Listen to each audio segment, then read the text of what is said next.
네, 윤석열 대통령 후보 선거대책위원회 정책총괄본부장 원희룡입니다. 오늘 종합총괄 상황본부장이신 임태희 본부장님과 함께 상식 회복, 그중에서도 부동산을 정상화하기 위해서 세금부터 제자리로 돌리기 위한 부동산 세제 공약을 발표하겠습니다.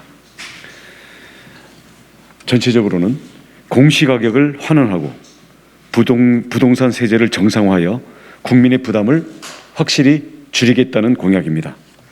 첫째, 2022년 주택 공시가격을 2020년 수준으로 환원시키겠습니다.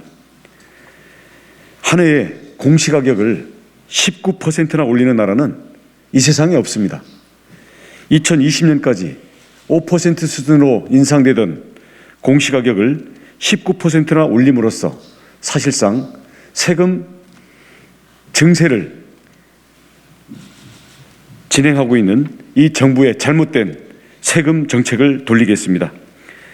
만약에 이 정부가 공시가격을 환원하지 않을 경우에는 윤석열 정부는 관련법 시행령을 개정하여 공정시장 가액 비율을 인하함으로써 같은 효과를 거두도록 하겠습니다.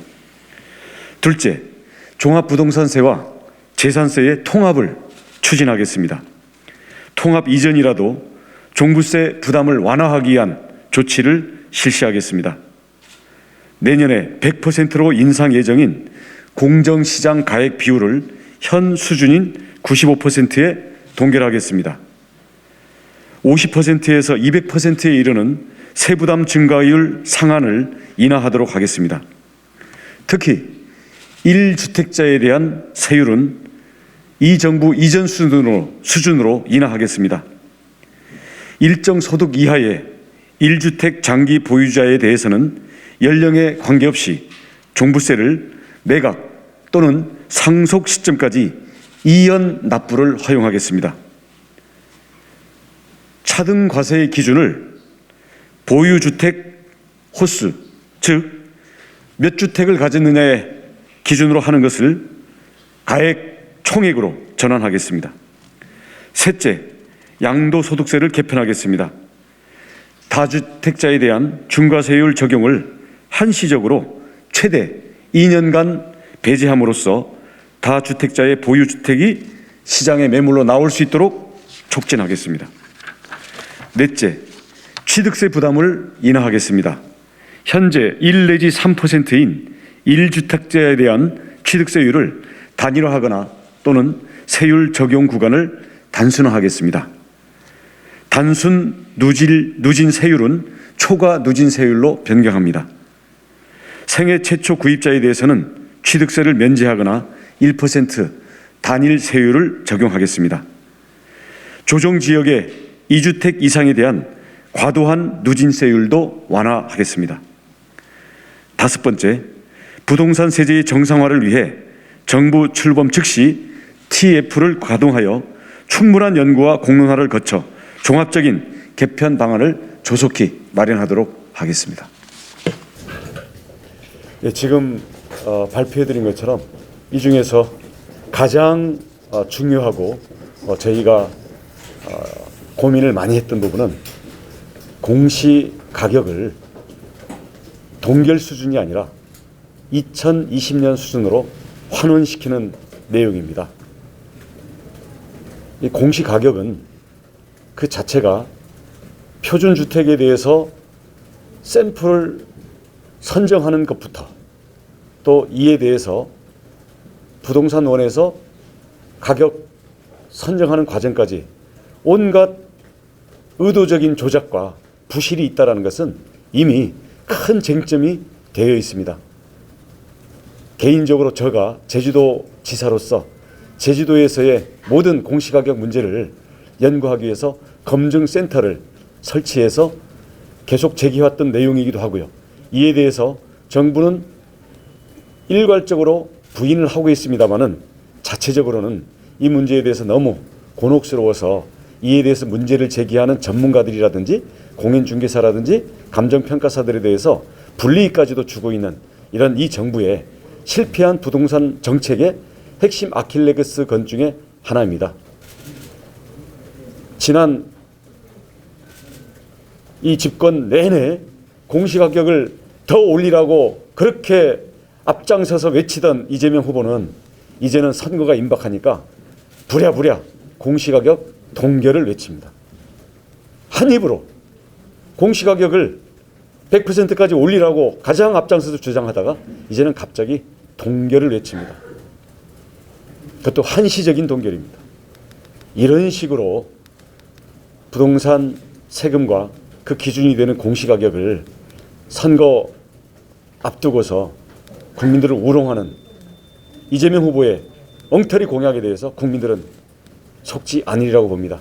그런 점에서 오늘 공시가격 기준을 어느 시점으로 환원할 것인가 저희들이 면밀히 검토한 끝에 2020년까지는 5% 수준에서 완만히 인상되어 왔었기 때문에 2020년을 기준으로 해서 환원시키고 이에 따라서 앞으로 공시가격 그리고 이에 대해서 과연 몇 퍼센트나 과세 대상으로 삼을 건지에 대한 공정가액 반영 비율 이 부분들에 대해서도 계속 올리고 있는데요. 이것은 현재 95% 수준으로 일단 동결해 놓고 앞으로 합리적인 부동산 세제를 연구해서 국민들의 세부담을 줄이면서도 시장기구가 제대로 정상적으로 작동되도록 하겠습니다. 이와 아울러 두 번째로 큰 중요한 사항은 계속 문제가 되는 종합부동산세와 재산세, 지방세입니다마는 어떻게 앞으로 이것을 조정해 갈 것인가인데요. 저희는 큰 방향을 통합해 나가는 방향으로 추진하기로 했습니다. 물론 당장 통합하기에는 너무나 큰 문제입니다. 종합부동산세는 아시다시피 국세일 뿐만 아니라 인별, 그러니까 사람별로 매기는 세금이고요. 재산세는 지방세이고 또 재산 물건별로 매기는 세금입니다. 그렇기 때문에 근본적으로 다른 세금이고 다른 목적으로 되어 있기 때문에 복잡한 문제가 있습니다만은 그럼에도 불구하고 종합부동산세라는 것을 이용해서 지금 9억이다 12억이다 매일매일 고무줄 잣대로 엿장수 마음대로 그때그때 정치적인 상황에 따라서 예측 가능하지도 않고 조세 법정주의도 어긋나는 이러한 괴물 같은 세제를 유지할 수는 없다. 그렇게 해서 저희는 종합부동산세와 재산세를 재산에 대한 세금으로 저희는 통합해야 된다고 보고 있습니다. 그러나 이것이 부자에 대해서 세금을 줄여주겠다는 것은 아닙니다. 저희는 앞으로 이 전반적인 국제적인 수준에 따라서 보유세는 강화하고 거래세는 낮추는 그러한 큰 원칙에 맞추어서 합리적이고 종합적이고 앞으로 정권이 바뀌더라도 기본적으로 유지될 수 있는 근본적인 세제를 저희들이 마련하겠습니다. 여기에는 시간이 걸릴 것이기 때문에 저희들이 집권하면 이를 위한 태스크포스를 마련해서 모든 그동안의 문제점과 대안들을 놓고 또 국민적인 합의를 거쳐서 저희는 합리적인 부동산 세금을 만들 것이고요. 지금 종합부동산세나 모든 세금을 동결하겠다고 하면서 동시에 또 국토보유세를 매기겠다라는 엉터리 이재명 후보의 공약에 대비해서 저희는 합리적이고 예측 가능하고 또 조세의 원리와 경제의 원리에 맞는 그러한 세제안을 저희들이 좀 더 구체화해서 국민들이 안심하고 상식이 회복되는 그러한 국정 운영의 바탕인 부동산 세금 제도를 만들도록 하겠습니다. 그 전에라도 아까 몇 가지 말씀드렸습니다마는 현재 가구 수에 따라서 세금을 매기다 보니까 가액이 비교적 낮은 주택들을 여러 가지 상속이라든지 아니면 지방 거주라든지 이런 불가피한 사정들 때문에 조세 회피 목적이 아니라 또는 부동산 투자 목적이 아니라 불가피한 생활상의 이유로 또는 지역에 따른 여러 가지 사정의 차이 때문에 매겨져 있는데도 이것을 가구수로 세율을 매기다 보니까 많은 불만과 민원 그리고 국가의 이 세금 행정에 대한 국민들의 민심의 원성이 하늘을 찌르고 있습니다. 이런 것은 우리가 풀어줘야 된다고 생각하기 때문에 원칙적으로는 가액 기준으로 정말 많이 가지고 거기에서 많은 소득이 나오는 사람에게 더 많은 세금을 매기는 게 조세 정의에 부합하고 상식이 회복되는 것이라고 봅니다. 또 아울러 현재 종부세는 소득이 실현되지 않았는데 세금을 내야 되기 때문에 이것은 또 다른 방식으로 대출을 받거나 아니면 세입자들에게 전가를 시켜야 되는 문제가 발생합니다. 그렇기 때문에 미국에서도 보편적으로 실현되고 있는 납세 이연 제도, 그러니까 연장을 시켜주는 거죠. 소득이 실현될 때 세금을 낼 수 있도록 그렇게 해서 우리가 국가의 획일적인 납세 편의 위주가 아니라 실제로 소득이 발생하고 그렇게 해서 소득이 많은 사람에게 세금을 매긴다라는 공정성과 그리고 납세자의 입장에서 그동안의 불합리한 적폐를 우리가 해소함으로써 전체의 공정 세금과 또 세수의 달성은 유지하면서도 현재 불합리한 문제들을 고치도록 하겠습니다. 나머지 사항들은 그 세부적인 내용들이 있기 때문에 참고해 주시고요. 아까 말씀드린 것처럼 공시가격 그리고 공시가격에 따른 세금 반영 비율 그리고 종합부동산세를 부자세금이라는 이름으로 부자가 아닌 사람들에게도 지금 덤태기를 씌우고 있는 이 현재 문재인 정부의 부동산 세제를 바로잡기 위해서 저희가 부동산 세제에 대한 가장 핵심적인 공약을 오늘 말씀드린 겁니다. 제가? 예, 워낙 전문가시니까. 예, 김태희입니다. 이 지금 원희룡 총괄본부장님께서 말씀을 하셨는데 한마디로 이번에 조세 개편안은 세금 내는 분들이 분노하지 않는 나라 만든다 하는 차원에서 이해를 해주시면 될 것 같습니다. 그리고 그동안에 우리 부동산세가 갑자기 이 합리적이지 못하게 인상된 것은 지금 정부의 정책 실패가 고스란히 이 부동산 세금의 인상으로 이 반영이 된 측면이 있기 때문에 그 실패를 왜 납세자에게 전가하는가 하는 문제의식을 저는 반영했다고 이렇게 해석합니다. 특히 부동산세와 재산세를 종합부동산세와 재산세를 통합하는 그 안은 제가 이 종합부동산세가 처음 도입될 때 저희 당의 전신인 그 당시에 재경위에서 토론할 때도 아주 끊임없이 제기했던 그런 대안이었습니다. 그래서 굉장히 오랜만에 새로운 그런 세제 통합안에 대해서 제가 너무나 올바른 방향으로 가고 있다 하는 생각으로 오늘 원 회장님, 총괄본부장님 회견장에 같이 모시고 나오게 됐습니다. 네.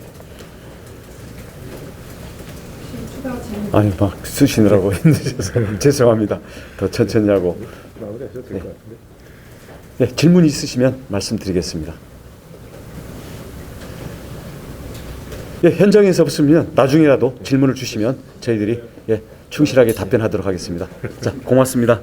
수고하셨습니다. 혹시 저요? 오신 김에 선대위 관련해서요. 어떤 거요? 선대위. 선대위. 예. 지금 일단 뭐 지금 이제 세제 관련한 건지 끝난 겁니까? 전면적인 예. 그 개편 없이 선대위 그러니까 조직 개편 없이 지금 안에서 이렇게 회의를 하고 조정하는 것만으로는 좀 어렵다는 시각도 있는데 그거에 대해서는 어떻게 생각하시는 혹시 좀 될까요? 제가 한마디로 말씀드리면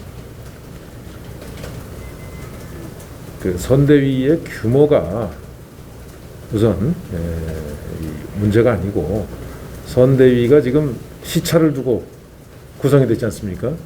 예, 그래서 원래 처음부터 이 최종적인 형태로가 아니라 이제 총괄선대위원장님께서 조금 늦게 합류를 하시면서 이 종합 상황 그 실이 총괄 그 상황 본부로 이게 확대 개편이 되면서 조금 내부적인 그 조직에 이제 좀 업무에 대한 그 협조 체계가 말씀드리면은 그 동안에 좀 새롭게 이렇게 그 만들어 나갈 그 준비가 안 돼 있었습니다.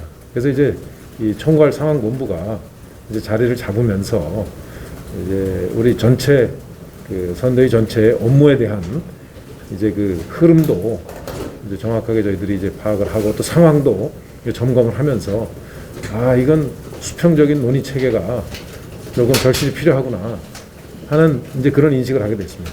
그래서 이 김종인 위원장께서 헬리콥터를 띄운다는 것은 이제 전체 저희가 있지만 조금 현 조직으로 기동성이 부족한 부분을 총괄상황본부가 그런 역할을 하면 좋겠다 하는 그런 말씀이시죠.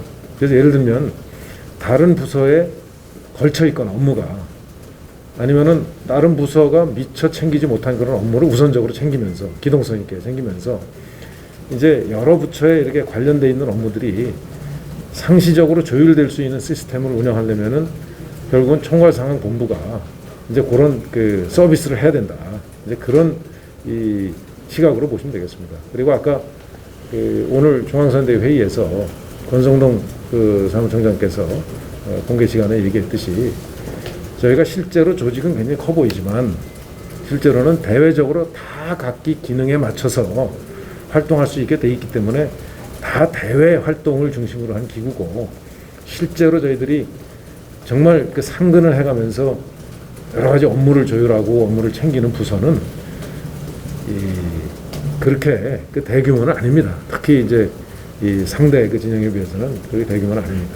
그래서 그 부분이 유기적으로 이렇게 이제 협조할 수 있는 그런 체제를 운영한다는 게 첫째 이번 선대위에 이제 운영 개선과 관련한 그 핵심적인 내용이고, 그다음에 그게 제대로 돼야 지금 예를 들면 뭐 직능이나 조직이나 하는 그 큰 조직들 또 특보단이나 이런 조직들이 그 역할에 맞게 제대로 운영될 수 있는 이제 방향성을 또 공감하면서 운영될 수 있는 이 체제로 정상 작동될 수 있다 하고 그렇게 저희들은 판단하고 또 총괄선대위원장님도 전체를 손대는 것보다는 그렇게 운영으로 개선하는 게 좋겠다 하는 그 결론에 이르게 된 것입니다. 그 배경은 그렇습니다. 말씀하신 것처럼 메시지라던가 일정이라던가 그런 걸 이제 권성동 사무총장과 실장님께서 같이 일일 회의 차원에서 점검을 하고 이렇게 한다고 하셨는데, 그러면 전북 일정 같은 경우가 그렇게 결정된 건가요? 이번에 전북 일정이요. 예. 저희가 지난 화요일부터 그 일정 회의를 가동했는데 전북 일정은 이미 그 전에 일정이 확정이 됐습니다. 왜냐하면 현지하고 협조가 필요하기 때문에 그래서 앞으로는 그런 일 없도록 최선 다하겠습니다. 금요일부터는 아마 그렇게 진행되는 건가요? 그 반영하도록 하겠습니다. 예. 왜냐하면 저희들도 나름대로 그 현장 상황을 보면서 평가를 하고 있거든요. 예. 국토보유세에 대해서 좀 어떻게 생각하시는지. 이재명 후보는 국토보유세를 철회한 거는 아니라는 입장을 좀 밝혔거든요. 철회한 게 아니면 뭐 어떻게 안 됩니까? 그 아직 철회한 건 아니고 아직 철회한 건 네. 아직 철회한 건 아니고 앞으로 철회할 거고. 아, 내가 말꼬리 잡는 게 아니고 네. 도대체 무슨 얘기인지를 알 수가 없어서 수시로 그 반대되는 이야기를 하니까요. 그러니까 그 뭐 국토 보유세를 매겨서 지금 아파트 가진 분들도 거기에 있는 국토 보유지분들에 대해서 뭐 다 매기겠다는 뭐 그런 거 아니겠어요? 주택에는 세금 안 매기고 왜 또 국토 보유세로 단일화한다는 거예요? 아, 제가 아마 뭐 이재명 거기 아니니까. 그래서 그 점들에 대해서는 저희들이 부동산 세제에 대한 입장을 오늘 명확히 우리 다 조율된 입장을 발표를 했기 때문에 앞으로 이재명 후보의 부동산 세제가 그에 대한 이야기가 현재 하는 공약뿐만 아니라 그동안 취해왔던 여러 가지 입장이 얼마나 모순되고 이게 그때 이게 정치적으로 오염되면서 국민들을 속이고 있는 것인지 그에 대해서 저희들은 이 논쟁을 펴나가도록 하겠습니다. 제가 한 가지만 좀 덧붙일까요? 우리나라 세제는 그 국세청에 있는 분들 또 심지어 세무사라고 하는 전문가들도 막상 이렇게 내가 낼 세금이 얼마냐를 계산하다 보면은 처음부터 끝까지 제대로 아는 사람이 많지 않아요. 너무나 복잡하고 지금 그 뭐랄까 사실상 실무를 하는 사람조차도 이해하기 어려운 세제들이 많습니다. 그래서 새로운 이런 세금을 설정하는 거, 새로운 세금을 만드는 거는 저는 그 나름대로 그런 정책을 오래 담당했던 사람으로 매우 바람직하지 못한 정책이라고 생각합니다. 우선 예. 세무사도 포기한 양도세, 그래서 예. 세포양이라는 말이 있거든요. 그래서 예를 들면 세무 일선에 가면 우리가 이제 종합소득세도 종합부동산세도 여기 붙이는 거는 종합소득세라고 하는 거는 그거는 이론적으로도 일리가 있는 거예요. 왜냐하면 뭐 근로소득 하면서 다른 소득도 발생할 수 있는 거니까.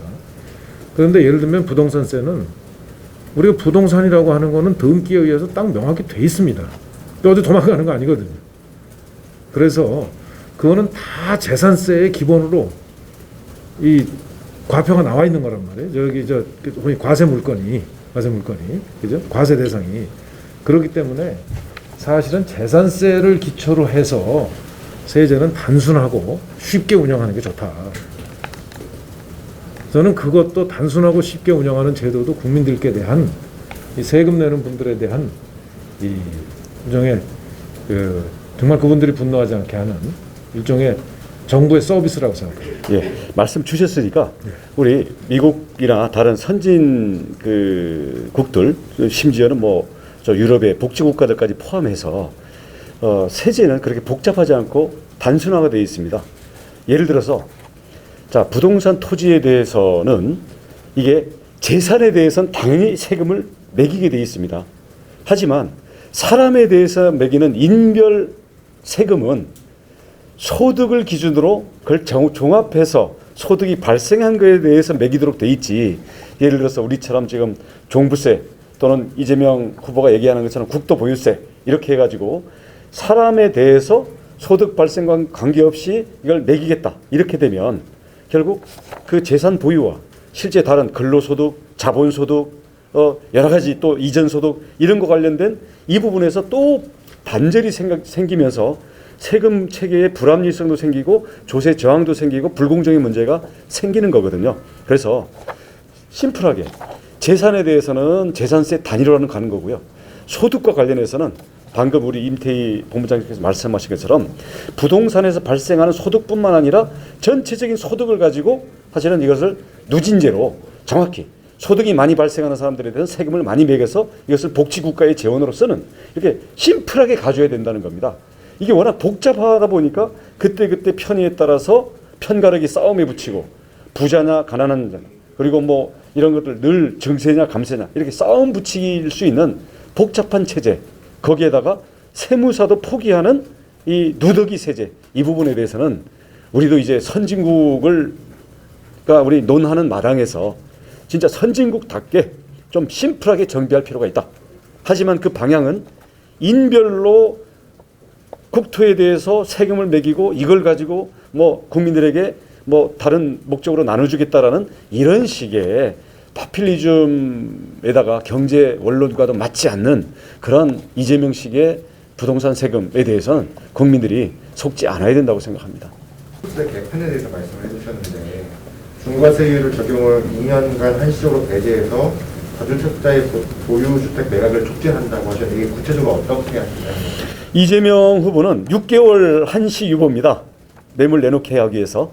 근데 시장의 전문가들의 일치된 견해는 자 양도소득세를 한시적으로 유예하는 것은 늘 매물을 그 시장에 촉진시키는 효과가 있기 때문에 그거는 뭐 여야든 할 수 있는 건데 이게 효과가 나오려면 6개월 갖고는 어림도 없고요. 최소 1년. 그리고 이게 충분한 효과가 나오려면 2년 정도가 적당하다. 근데 이것보다 늘어나면 또 소득이 발생했는데 세금을 안 매긴다라는 또 이 세금에 대한 어떤 의무로서의 이 성격이 약해지는 게 있기 때문에 과연 어디가 적당하냐인데 저희는 아까 말씀드린 것처럼 최소 1년, 최대 2년 그리고 시장 상황이라든가 부동산 수급을 보면서 보다 정밀한 그 시간의 설계라든가 과연 어느 정도에 대해서 이거 그 혜택을 주는 건지 여기에 대해서는 좀 더 정밀한 그 설계가 필요하다고 보겠습니다. 임태희 본부장님께 여쭤볼게요. 네. 오늘 그 이준석 대표가 네. 라디오에서 어제 후보 발언 관련해서 가난한 사람 발언 관련해서 현장에서 제대로 대처가 안 되고 있다는 거를 현대 안에 있을 때도 수시로 얘기했는데 아직 바뀌지 않았다 뭐 이런 식으로 얘기하는 게 있습니다. 메시지랑 소통에 뭐 일어나 이게 말씀을 해주셨으니까 네. 그런 현장에서의 대처나 뭐 이런 부분들은 어떻게 보겠습니까? 예.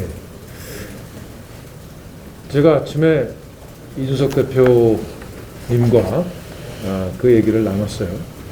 그건 뭐냐면 가령 이제 본인이 그 자리에 같이 있었다면 왜냐하면 이제 후보께서 말씀이 오해 소지가 있게 나가면 바로 누군가가 지금 그 말씀하는 취지 이거죠. 하고 그 자리에서 했었으면 하는 아쉬움을 그렇게 얘기했다고. 이후에는 네. 아니 그러니까 이제 그렇게 누군가는 좀 해줄 수 있는 분들이 그 역할을 했으면 좋겠다 하는 취지다. 그럼 예를 들어서 그거는 이런 취지로 말씀하는 것 같은데 조금 오해 소지가 있습니다. 이렇게 이제 얘기하면 그거는 바로 즉석에서 시정되잖아요. 근데 그런 과정이 없고 나중에 이걸 이제 하려다 보니까 설명도 길어지고 이렇게 되지 않느냐. 그래서 조금 현장에서 바로 그 말씀을 듣고 누군가가 그걸 판단해서 조금 오해 소지가 있으면 바로 이건 이런 뜻으로 얘기하신 거죠 하고 확인만 해줬어도 그거는 바로 잡혔을 텐데 그렇게 된 것이 아쉬웠다. 그 이왕 말씀 주셨으니까 저도 뭐 많은 그 비판하는 댓글이나 기사들을 보면서 좀 안타깝게 생각하긴 했습니다만은 충분히 이해를 하려고 이제 그걸 보면 이 자유를 실질적으로 그 자기의 최우선 가치로 생각하고 이것을 확장되게 누리려면 경제적인 기반이나 이 교육적인 기반이나 이렇게 해서 보다 많은 국민들이 사회 내로 실질적으로 그런 기반을 갖고 포용이 돼 있어야 된다. 그런 취지를 말씀하신 거로 앞뒤 맥락 봐도 보이더라고요. 근데 이제 쓰신 워딩이나 이런 부분들이 이제 잘못 들으면 그러면은 가난한 사람은 그 자유에 대한 뭐 이 아예 인식 자체가 없다는 걸로 이제 또 오해할 수 있는 부분인데 사실 이런 면에서 사실은 메시지라든가 현장에서는 그냥 우리 후보님이 이제 정치 경험이 아무래도 좀 부족하시잖아요. 이런 부분들에 또 저희들이 보좌를 더 잘하고 또 사전 사후에도 더 잘 보좌를 해야 된다고 생각합니다. 아마 그런 부분을 지적한 게 아닌가 싶은데. 맞습니다. 네. 예. 자, 예. 자, 아까 세제 관련인데 지상에 비칠 때 그때 당시 그 땅값 집값 제일 많이 올라가지고 네.